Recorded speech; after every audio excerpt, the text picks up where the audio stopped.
My name is Mike Florin, and I'm the owner of Low Cost Mortgage. Today's your weekly update for December 20th, 2024.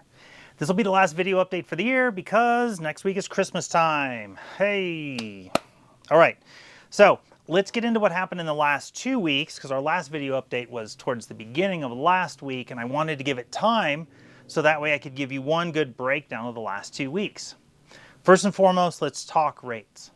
So if you go to lcmloans.com/rates, you're going to be able to see roughly what rates are, and you can run your own scenario, et cetera, et cetera. So I'm running a super vanilla scenario that I normally do that's in the email, and you're going to see that conventional with no points or discount or anything else, the super par rate is slightly above mid fives, and then when you add a point to it in discount or origination, the two are the same, but 1 point of discount, then you're looking at just below mid sixes. So you got highish sixes, midish highish sixes, or right above mid sixes, no points, right below sixes or right at sixes, depending on the scenario, right at mid sixes with 1 point. Just depends. Credit score really dictates conventional.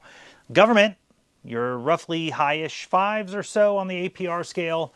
And then one discount point puts you right into the middle fives. Check your email. Again, you can go to lcmloans.com/rates. And then you can actually search your own scenario, or of course, just check that email out and it gives you that super vanilla scenario. Oh, we do have a page.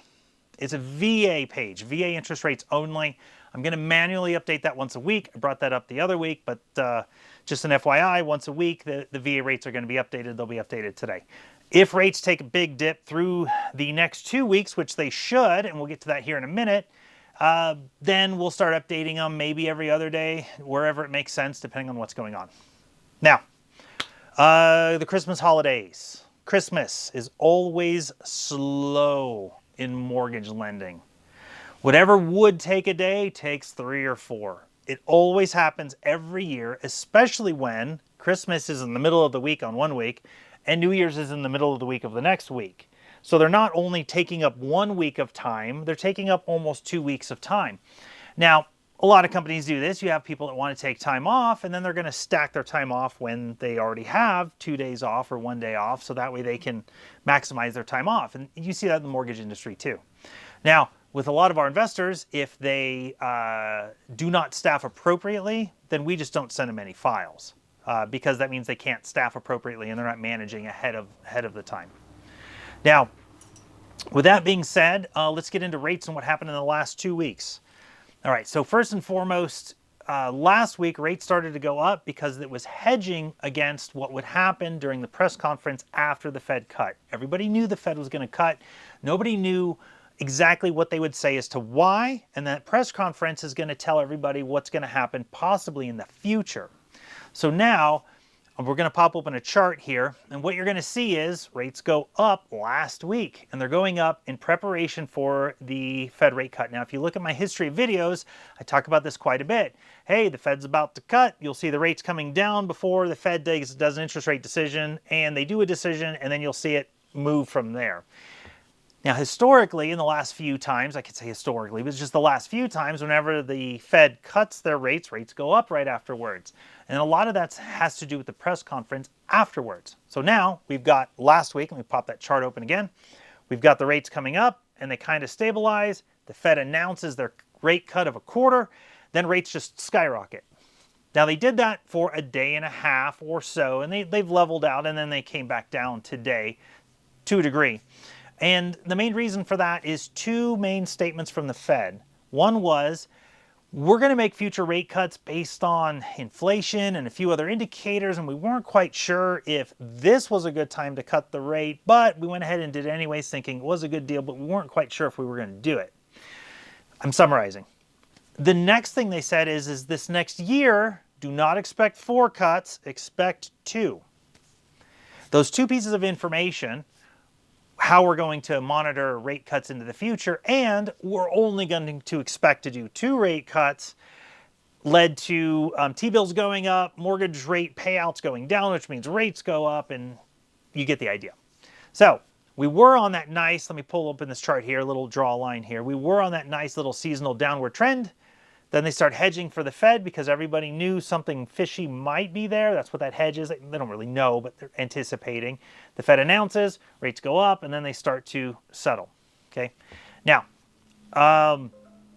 with that being said, every 3-day week, or when there's a 4-day weekend or a 3-day weekend, every short week typically has rates going down. This last Thanksgiving did it. Last Christmas did it. The 4th of July did it. Every time where there's 2, 3, or 4 days in the work week, rarely 2, but 3 or 4 in the work week, you're going to see rates come down. Well, we got 2 weeks of that now. And a lot of that supply and demand of cash. There's a lot less people looking to lock loans. Well, what are we doing? We're working the next 2 weeks. Why? Because we're going to lock loans and give people at least the best deal they can find.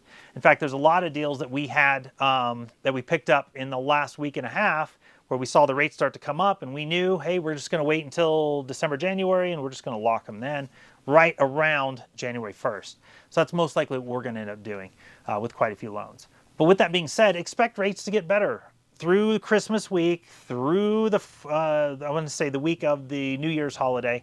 But then right afterwards, it's probably going to stabilize a little bit, and then you expect it to go up through January, February, March. That's just the general up pressure. Now, does it actually go up? Who knows? Why?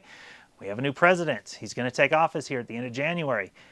And things are probably going to change. There's going to be a new dynamic. That new dynamic means we got to relearn it. Okay? Now, for everybody in the industry that's been around for this year, congratulations. This year and last year have been 2 of the hardest years in real estate sales. So if you're still a realtor, you're still cracking, you're still doing a lot of deals or even a handful of deals and you're still surviving, it's a good job for you, right? For everybody else that bailed out, maybe you'll come back when things are good, but the people that are in it now, the people that are staying in it right now are the ones that are really going to be able to capitalize on that turn later when everything picks back up again. And the people that have been here for a long time know that. Been here through 2011, been here through 2020, and been here through that decrease and increase, and maybe down in the early 2000s when it was a buyer's market. If you've been here before, you already know what to expect. And over the last 2 years when rates started to go up, we're working with realtors and larger real estate groups of people that understand that, are moving with it, being dynamic with it, and essentially just fitting real estate into, I want to say not a blind bucket, but I just want to say real estate, selling real estate in its most simplistic sense is you find somebody who wants to buy, get them a really good deal, find them the house they want, close the deal. So a lot of the people that are doing really good are breaking it down in its most simplistic terms. Let's make it about the deal. Anyways, Mike Florin here, Low Cost Mortgage. Have a great year.